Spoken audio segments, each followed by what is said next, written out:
Ella es Ilva Joana Trujillo, una madre cuidadora de 2 personas con discapacidad, sus hijos. Este es un testimonio marcado por la fuerza de una mujer que aprendió a sostener vidas enteras mientras sobrevivía al machismo, al abandono y al silencio que rodea el cuidado. Este episodio hace parte del podcast Mujeres que Cuidan, Derechos que Vales por el Ministerio de Cultura. Muchas gracias, doña Ilva, a atender nuestro llamado y viajar desde Neiva para acompañarnos hoy en la ciudad de Cali. De verdad espero que al finalizar todos los que nos estén escuchando entiendan y se sensibilicen sobre la importancia que hay detrás del cuidado de las personas con discapacidad. No, agradecerles a ustedes por esta oportunidad que nos dan de contar nuestras vidas, de dar a conocer todo este trabajo que hemos llevado de años atrás.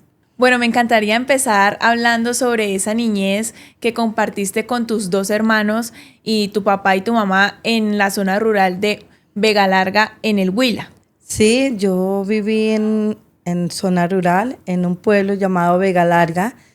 Allí nacimos, soy integrante de 12 hermanos, soy la número 10. Nacimos allá en una familia creada con valores, en una familia creada de respeto, de mucha humildad. Tuvimos una infancia como todo niño en una zona rural, ¿no?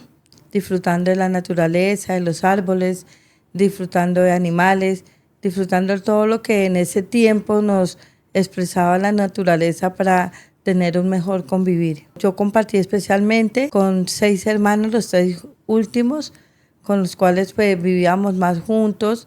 Mi papá no permanecía casi con nosotros por su motivo de trabajo. Mi mamá permanecía un poco más, pero más que todo nosotros, la cabeza de nosotros 6 era la hermana mayor, en la cual ella convivía con nosotros, era la que estaba pendiente de nosotros, de todo, del estudio, de cómo mantenernos vestidos, de educarnos. Allá en el pueblo, pues, como era un tiempo mucho que era todo sano, entonces, y también de una inocencia. En la zona rural se vive con inocencia de todo lo que se vive en una zona urbana, pero que lo más importante es ese cariño familiar y esa unión familiar que permanecimos. Vivimos allí, luego nos trasladamos a otro pueblo por motivos de trabajo de mi padre, a San Antonio de Naconia. Allí viví más mi tiempo de estudio de primaria. Compartía más con mis hermanos menores, con los 3 menores, y que pues era una infancia como todo niño de un pueblo, ¿no? De jugar con piedras, de jugar con los animales, de jugar con los árboles. Vivíamos encaramados de uno a otro árbol, comiendo frutas, comiendo lo que pudiera dar allí y disfrutando de ir al río, bañarnos, de pasear. O sea, como cualquier niño de campo que vivíamos muy felices. No pudimos compartir mucho con mi padre porque mi padre trabajaba servidor público y donde él vivía, pues vivía viajando de un pueblo a otro. Entonces era muy poco el tiempo que él compartía con nosotros. Tenemos más recuerdos de nuestra madre, pero más que todo fue entre nosotros como hermanos que convivíamos. Doña Ilva, previo a esta entrevista me comentabas que una vez pasó, pues, digamos, tu infancia, llegas en la adolescencia a la ciudad de Neiva. Sí, terminamos la primaria allí y por motivos también de seguridad nos tocó trasladarnos un día, anochecer y no amanecer, para la ciudad de Neiva, en el cual pues nos fuimos. Mi mamá pues también ya tenía el proyecto de llevarnos a estudiar el bachiller a la ciudad, pero también por motivos de seguridad de mi padre, por lo que era servidor público, nos tocó que dejar el campo y venirnos a la ciudad a seguir una etapa de la adolescencia. Bueno, cuéntame un poquito qué pasa en esa etapa donde, digamos, el cambio de la zona rural a las costumbres de la ciudad. Si esto te golpeó, ¿cómo fue ese cambio? Sí, fue un cambio bastante difícil porque en la ciudad se vive otra vida. En el campo, mientras uno sabía que todos los que vivían en el pueblo eran conocidos, que nos conocíamos unos con otros, que nos protegíamos, en la ciudad no. La ciudad es mucho más grande, con diferentes tipos de poblaciones, donde existen unas poblaciones vulnerables, pero también que existen de otras que tenían situaciones económicas mejores, y se empieza a ver como etapas de discriminación. Se vivía la discriminación, de igual forma, pues también, por lo menos en el colegio, siempre me saqué como, me gustaba siempre como ese tema de liderar, de ayudar y apoyar, pero siempre era como la niña del campo, la niña del pueblo, como que lo discriminaban de esa forma a uno en el colegio en ese tiempo, pero pues uno iba pasando como esa etapa a medida que uno se iba dando a conocer más por las habilidades o lo que uno pudiera brindarle a los demás. La verdad que yo nunca cambiaría la vida del campo por la ciudad. En el campo se aprende mucho más la humanización, en el campo se aprende mucho más los valores. En la ciudad es más independiente las personas, cada uno ve por lo de cada uno. Entonces, de verdad que se pasa de una etapa a la otra con bastantes complicaciones y en ocasiones en conflictos, porque las personas o los adolescentes en la ciudad son como más conflictivos, son como más egoístas, como más entre ellos mismos. Me devuelvo un poquito lo que estabas mencionando de que en el colegio te sentías discriminada, y es que lamentablemente siguen habiendo esos estereotipos frente o rechazando a las personas del campo. Y fuera de eso, pues también vivir en una familia donde se vivía mucho el machismo, y de pronto a veces ni culpo a mi padre ni mis hermanos, porque es como una cultura, es lo que se viene de tiempos atrás, donde que el hombre es el que manda en el hogar, la mujer es la que tiene que estar sumisa. Mi madre también era de ese tipo, mi mamá era la que no nos dejaba casi salir, nos tenía más en casa. Mi padre fallece en plena adolescencia, mi papá falleció, yo tenía aproximadamente 15 años cuando él falleció, y quedamos encargados de mi hermano, donde mis hermanos pues también tenían ese machismo marcado, no nos dejaban tener una vida social, no nos dejaban tener amigos, no nos dejaban salir casi. Entonces, pues todo esto como que nos acogía a presionarnos más, estar encerrados en un hogar, mientras que nuestra niñez fue más libre, de más libertad, de compartir más, de salir donde quisiéramos porque no se veía tanta maldad. Entonces, mientras que en la ciudad no, en la ciudad era más sometidos en el hogar, a la casa, era que no podíamos salir a ningún lado porque de una vez estaban ahí regañándonos o poniéndonos obstáculos para que no pudiéramos hacerlo. Bueno, doña Ilva, en la secundaria usted me había contado que se enamoró. Cuénteme un poquito de eso. Sí, yo estaba haciendo décimo cuando conocí a un hombre que me brindó cosas que de pronto vacíos que tenía yo en mi familia, como seguridad, como ese apoyo y hacerlo sentir a uno como alguien importante.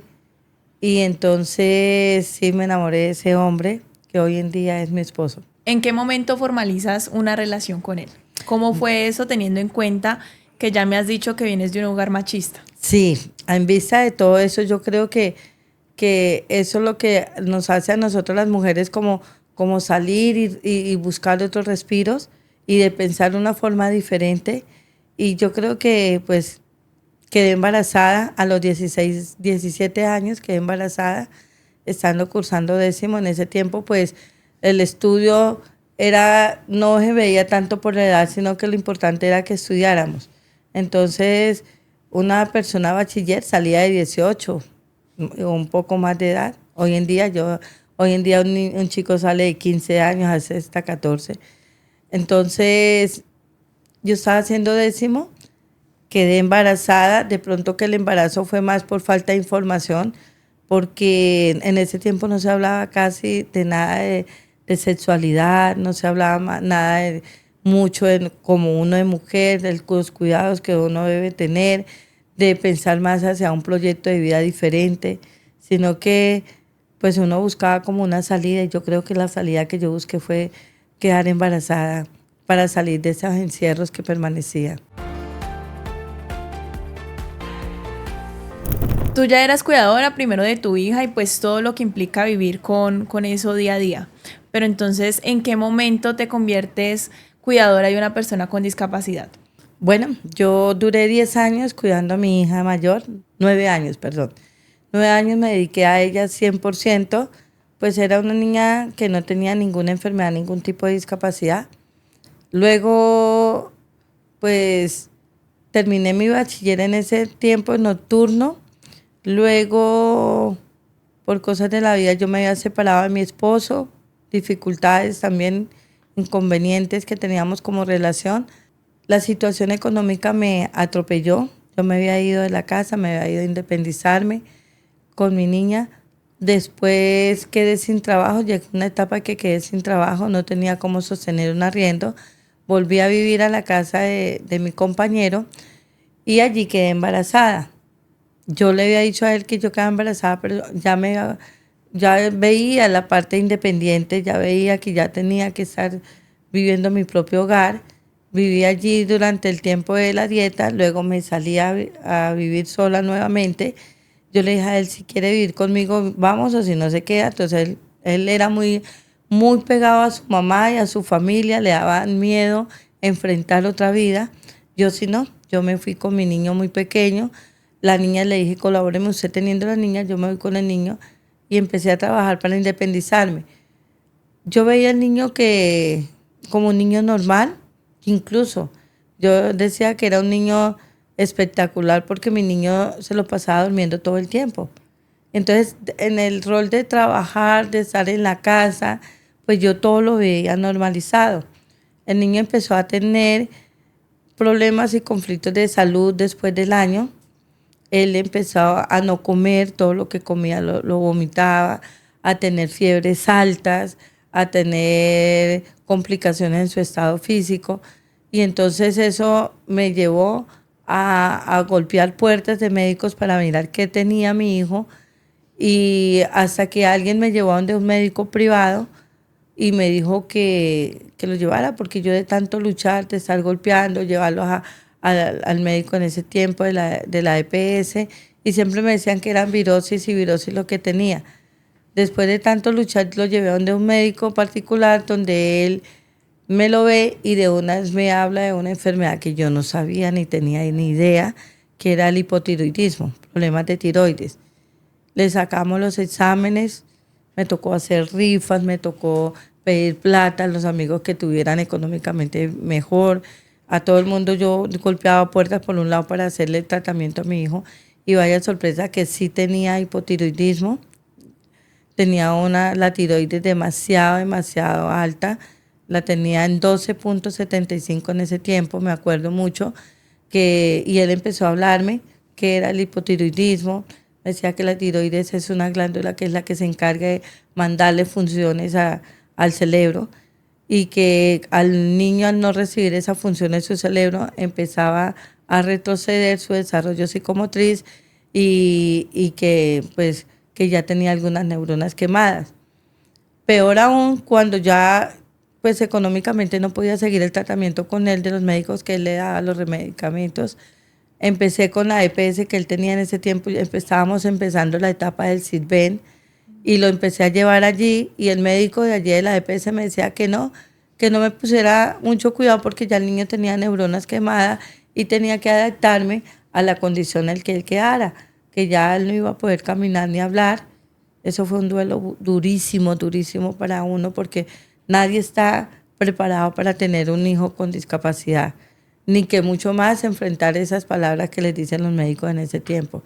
Entonces empieza uno a tener como un duelo y empecé yo a llorar, empecé yo a echarme culpas y lo peor aún es que también uno empieza a que la familia de terceros empiezan también a culpar. ¿Quién tiene la culpa? ¿Por qué nació así? Empieza uno a hacerse una cantidad de preguntas que ni uno mismo tiene respuesta. Y ahí empecé a enfrentar el tema de la discapacidad. Y en ese momento, doña Ilva, ¿quién te apoyó? ¿Te cambió la vida de un momento a otro así? Yo creo que el apoyo primordial, primero Dios, de verdad que Él fue que me levantó de ese duelo en que yo estaba, de tanto llorar y de tanto sufrir. Él fue el que dio las fuerzas para decir ya no más, de aquí tengo que empezar a hacer algo y que solamente lo que Él me pueda indicar ahí.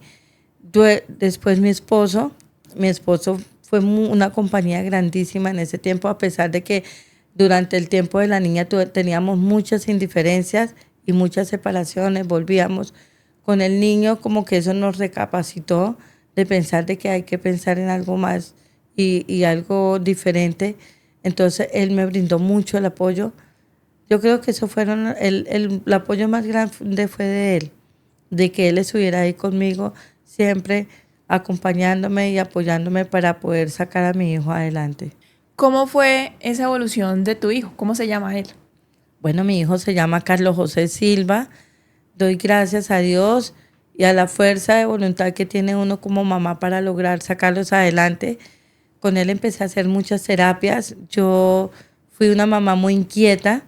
A mí me decían, báñelo con hierbas, báñelo, dele esto, dele lo otro. Todo lo que a mí me decían que le hiciera, yo le hacía. Incluso yo fui una mamá que no podía saber que alguien fuera un médico o que alguien supiera el tema de terapias o algo, porque yo lo abarcaba de preguntas para aprender. Empecé unas terapias en ese tiempo en el hospital, y por lo normal las terapias en el hospital son de 40 minutos. Yo entraba a las 12, se suponía que por ahí a las 3:30 yo tenía que ir saliendo. Yo me ganaba la voluntad de las médicas allá para que ellas me enseñaran a hacer terapia, y yo parecía que fuera empleada pública. Entraba a las 2 y salía a las 6 de la tarde. Y yo era aprendiendo cada día más, o que las doctoras le hicieran terapia a mi hijo, o yo aprendiendo allí, ayudándoles a ellas. De pronto que había un niño que se enmugraba, había un niño que era rebelde, entonces yo trataba de ayudarles con esos niños mientras ellas trabajaban con mi hijo. Fui muy inquieta, luego de eso también, incluso hasta dormidos, yo no los dejaba quietos. Yo les ponía música, yo les hablaba, yo oraba a Dios que me ayudara a sacar a mi hijo adelante. Bueno, fue un proceso de trabajo de 100% entrega para él, que, que hoy doy gracias a Dios por todo ese trabajo fuerte que se hizo. Y es que, doña Ilva, muchas veces ese cuidado viene de creencias también de los demás, de la familia, de los amigos, de los vecinos. Y bueno, pues así le pudiste brindar una mejor calidad de vida a Carlos. Sí, pero yo creo que la principal barrera que uno tiene en la vida es la familia. La familia no le acepta tener uno un hijo con discapacidad. Que uno como mamá es el que los enferma. Segundo, dicen que uno exagera los procesos de trabajo que uno hace con ellos, que uno se obsesiona. Y tercero, pues es muy poco el respaldo. Mire, yo me alejé, uno como cuidador se aleja de la vida social, de la misma familia. A uno le invitaban a reuniones familiares y le decían, venga, pero no traiga a su niño, porque es que su niño pues de pronto se inquieta, que es, o sea, le ponían a uno cantidades de peros, y uno decía, no, pues yo prefiero no ir, si no va mi hijo, yo no voy. Igual a la vida social, y con todo ese proceso de trabajo de terapia, de que el médico lleve los tratamientos médicos, que las medicinas, que una cosa y la otra, la verdad uno no tiene vida social. Uno deja la vida de uno por entregársela a ese chico. Y de verdad que pues ese es el amor de mamá. Ese es el amor que uno les inspira a nuestros hijos, tratar de sacarlos adelante. Si uno tiene un niño regular, que uno trata de buscar que estudie, que tenga un proyecto de vida, que se supere, ahora aún más se entrega uno con un chico con discapacidad. Doña Ilva, y en medio de todo este cuidado, ¿en qué momento llega su tercer hijo? Bueno, mi tercer hijo llega en un momento y que yo, ya viendo los procesos de avance con mi hijo, que ya caminaba, que mi hijo ya lo podía dejar con otra persona, yo me dediqué a trabajar con mi esposo, porque también el tema de la economía lo atropellaba a uno mucho. Uno no podía conseguir un trabajo fijo porque nadie le va a dar un trabajo que se acondicione a los horarios que vaya uno teniendo. Por lo menos uno trabaja con una empresa cumpliendo horario, y resulta que ellos le dicen, no, pues si no va a trabajar las 8 horas no me sirve. Y entonces uno como va a trabajar 8 horas dándole terapias al hijo, llevándolo al médico, pida permiso para una cosa, para otra. Entonces yo trabajé independiente, y desafortunadamente tuvimos un conflicto con mi esposo. Él se fue de la casa, y yo me dediqué al trabajo independiente que yo tenía de fin de año. Yo trabajaba con acabados litográficos, y en fin de año es cuando más trabajo llega. Yo no me he dado cuenta, y como en diciembre yo caí en cuenta que a mí no me llegaba el periodo. Entonces fui y me saqué una prueba de embarazo y vaya sorpresa que estaba embarazada. Eso para mí fue muy duro porque pues estaba separada de mi esposo. ¿Quién va a aceptar que uno separado diga estoy embarazada después de 3 meses? Y más la situación económica que lo atropella a uno. Entonces, y la familia. ¿Usted cómo va a tener otro hijo? Mire cómo está sufriendo con él, cómo va a tener otro. No, no lo tenga, trate de que se le venga, trate de no tenerlo. Entonces entra uno a una crisis emocional impresionante. Para mí me dio unos estados depresivos terrible. Y yo creo que precisamente por eso fue que todo el embarazo de mi hija fue de alto riesgo. Y entonces, doña Ilva, aquí inicia una nueva etapa para ti donde ya no solamente vas a tener un hijo que cuidar con discapacidad y tu hija mayor, sino que vas a tener otra niña, Sí, ¿cierto? sí, nace mi hija y precisamente nació con una dificultad porque ella nace con, le dio hipoxia al nacimiento por una hipoglicemia. Entonces, pues eso fue otra etapa médica que empecé yo a aprender, porque yo aprendí todo lo que tenía que ver con mi hijo por la hipotiroidismo, pero yo no sabía que era una hipoglicemia, no sabía que era una hipoxia. Empecé yo también a mirar en dieta qué era eso, y con mi hija sí tuve más dificultades en salud desde un principio, porque con ella sí cada nada era hospitalizaciones. Las plaquetas a ella se le bajaban mucho y también tenía muchos problemas respiratorios.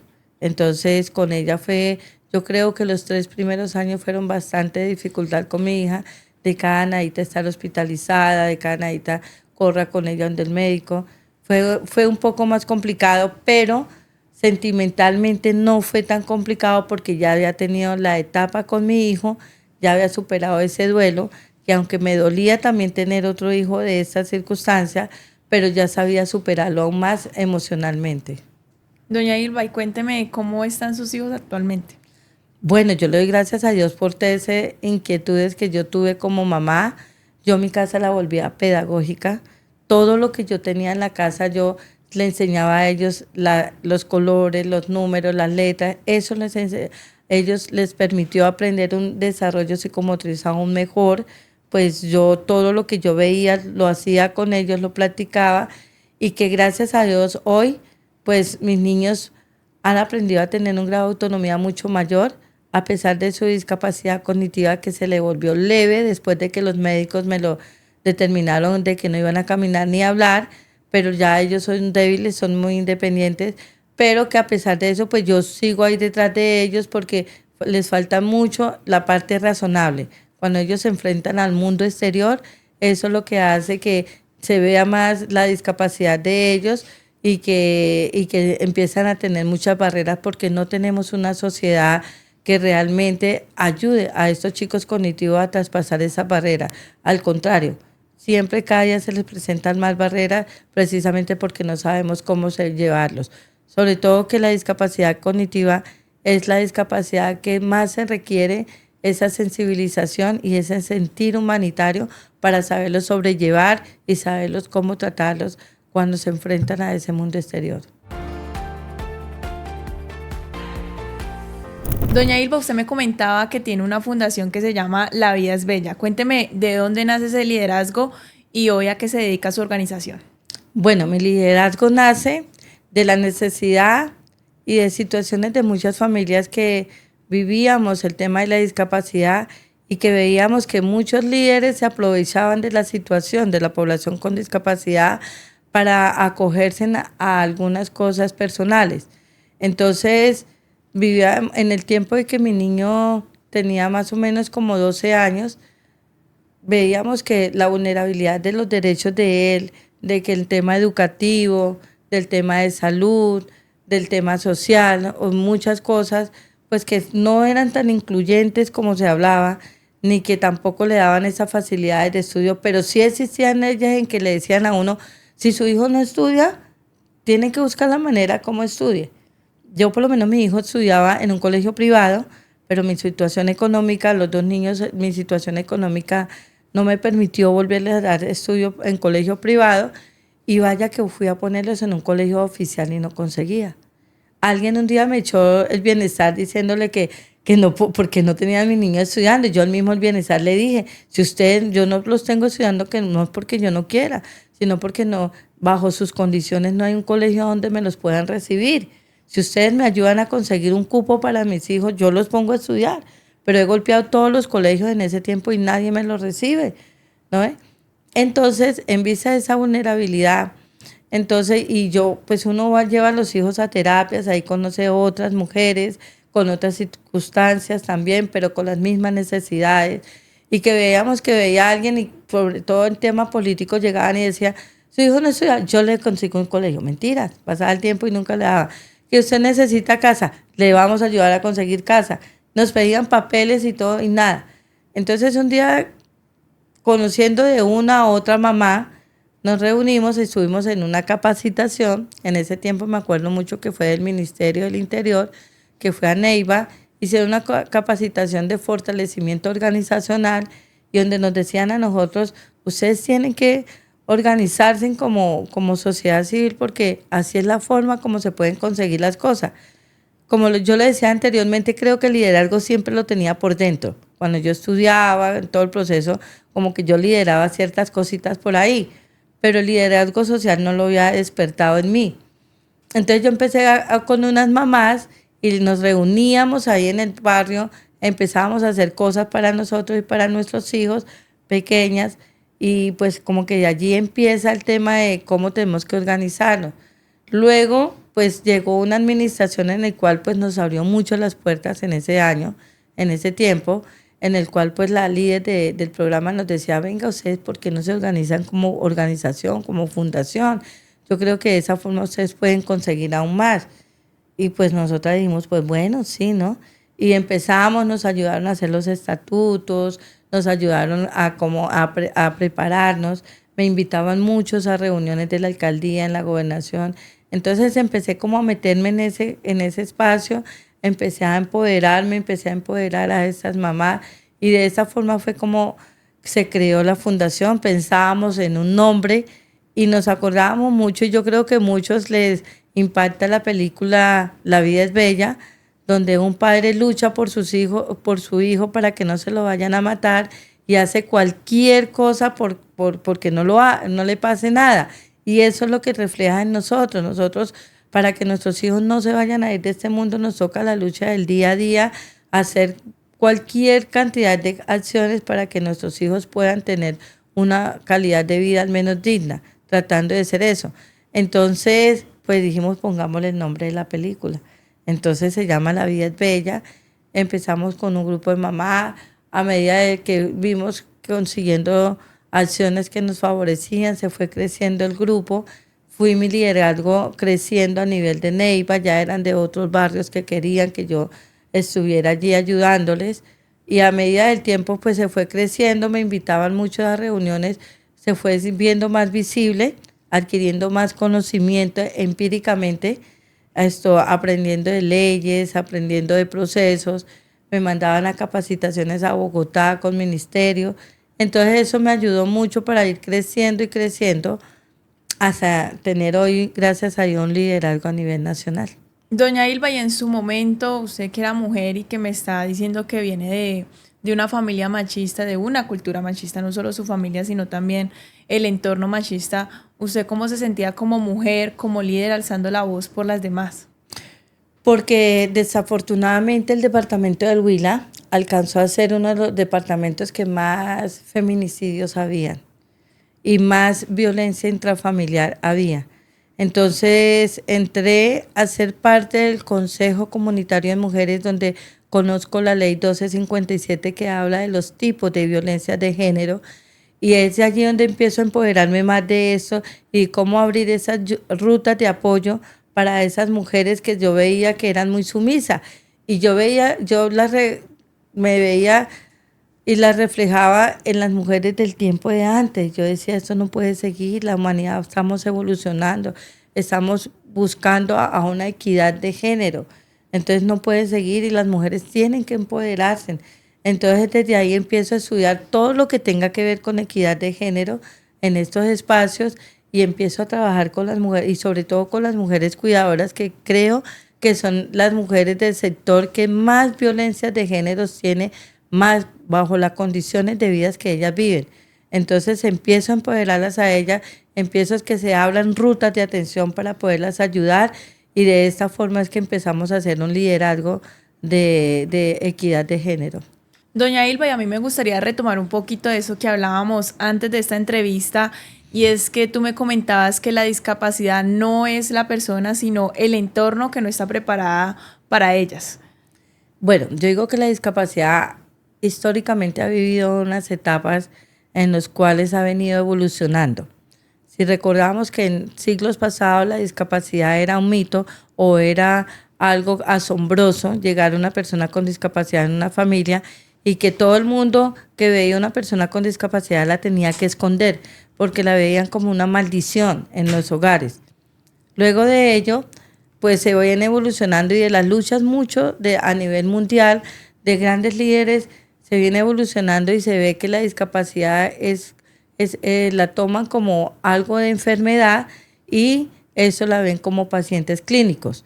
Entonces, todo el mundo, ahí es donde viene un tema de como asistencialismo, porque es donde empieza a ver, ya no la ven como algo temeroso, sino que ya lo ven como el pobrecito, el lástima, el enfermito de la casa.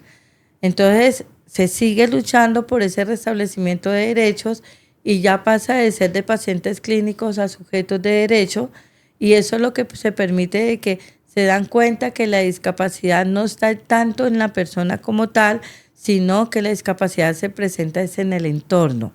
¿Por qué? Porque es que si tuviéramos algo, una sociedad y las ciudades o los entes gubernamentales tuvieran las herramientas adecuadas para que esas personas que tienen un tipo de discapacidad traspasaran esa barrera, estas personas empiezan a tener una vida común y corriente como cualquier otra persona.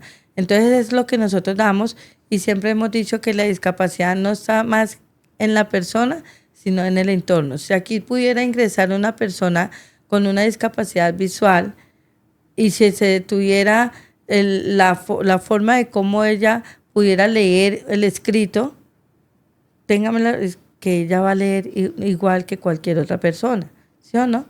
Pero si usted no tiene la forma de cómo presentar ese escrito en la forma como ellos lo leen, pues entonces ahí es donde existe la barrera.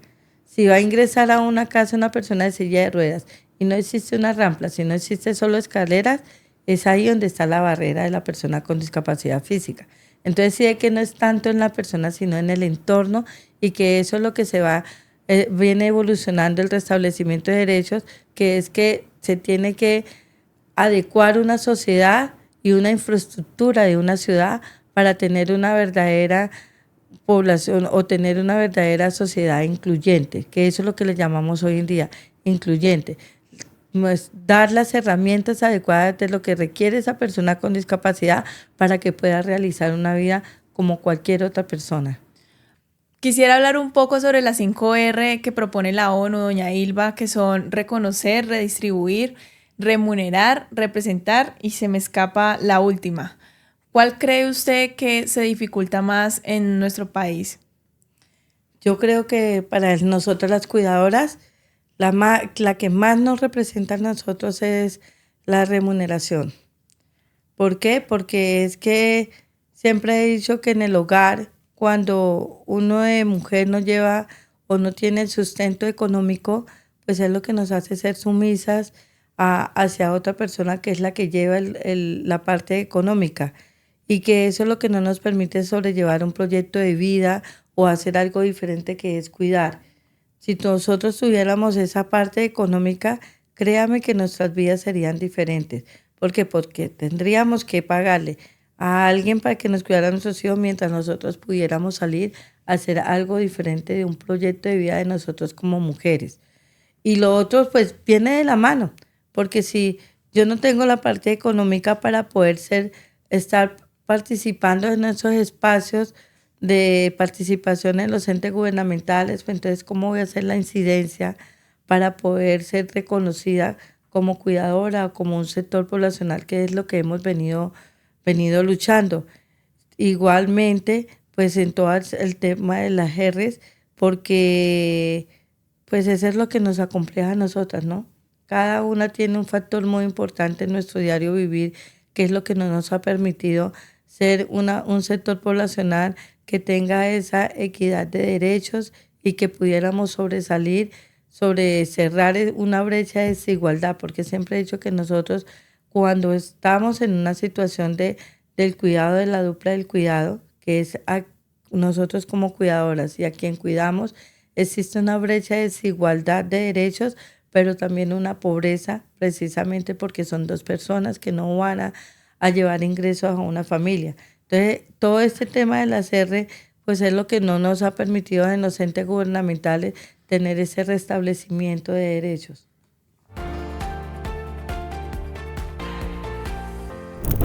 Ser cuidadora y más de dos personas, de dos de sus hijos, también de pronto cansa, doña Ilva. Y a mí me gustaría saber qué la tiene a usted de pie, qué la hace sentirse orgullosa. Mis hijos. Yo me siento muy, aunque sí es agotador, yo hubiera querido tener un proyecto de vida para mí. Hoy en día me acompleja mucho de pronto no tener un título universitario, no tener algo a mi edad, haber tenido un proyecto de vida que me ayudara a mi vejez, que eso me permitiera tener algo diferente en mi vejez. Pero también me hace muy orgullosa de haber luchado por mis hijos para que ellos pudieran salir adelante, que a pesar de que viven conmigo y siguen al lado mío, pero son muchachos que de haber escuchado un diagnóstico médico, de que iban a quedar en una silla de ruedas, de que no iba a hablar, y haber podido luchar para que ellos hoy en día al menos caminaran y hablaran, para mí eso me hace sentir orgullosa como mamá, me hace sentir orgullosa como mujer, que hubiera querido tener muchas cosas más en mi vida, que hubiera podido tener un proyecto de vida más diferente para que pudiera poder aportar mucho más para mis hijos hoy en día que están grandes y para mi propio hogar. Pero bueno, la vida es así, pero esto nos permite, y yo creo que el tema del liderazgo me hace sentir muy orgullosa de poder aportarle a otras familias que tienen estas situaciones y todavía mucho más complejas que de pronto la que yo he vivido, de que puedan tener una vida digna y que puedan tener esa esperanza de la que de pronto ellos en algún momento no la tenían.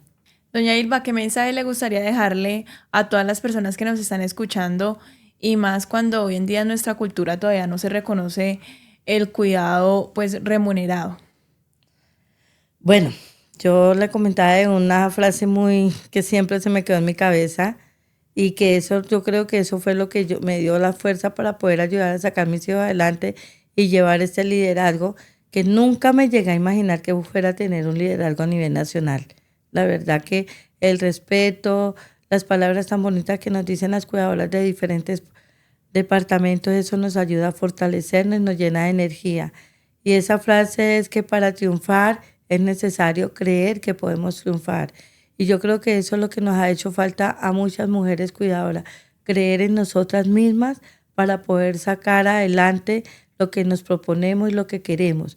Que sí hay una esperanza, que donde nos unifiquemos, donde tengamos esa fuerza que realmente necesitamos a nivel país, créanme que podemos cerrar esa brecha que les había hablado anteriormente y que podemos lograr conseguir una vida digna, tanto para nosotros como para nuestros hijos, y que podemos salir adelante. Muchas gracias, doña Ilva, por contarnos tu historia, por abrirnos tu corazón y de verdad a las personas que están escuchándonos hasta este momento, que se sensibilicen y que entiendan la importancia de las mujeres cuidadoras de personas con discapacidad y más cuando como país les tenemos una gran deuda sobre su visibilidad. No, gracias a ustedes por abrirnos estos espacios, porque también nos reconocen como mujeres y como personas y como decías, que sí tenemos una vida atrás y que tenemos una vida diferente al liderazgo y que este espacio que ustedes nos están dando nos permiten darnos a conocer realmente cómo somos nosotras y que cómo hemos podido lograr superar todas esas barreras que se nos ha presentado a la vida y que ese ejemplo de vida les pueda ayudar a otras mujeres. Muchas gracias, doña Ilva, por resistir y nos vemos en un próximo episodio. Gracias a ustedes.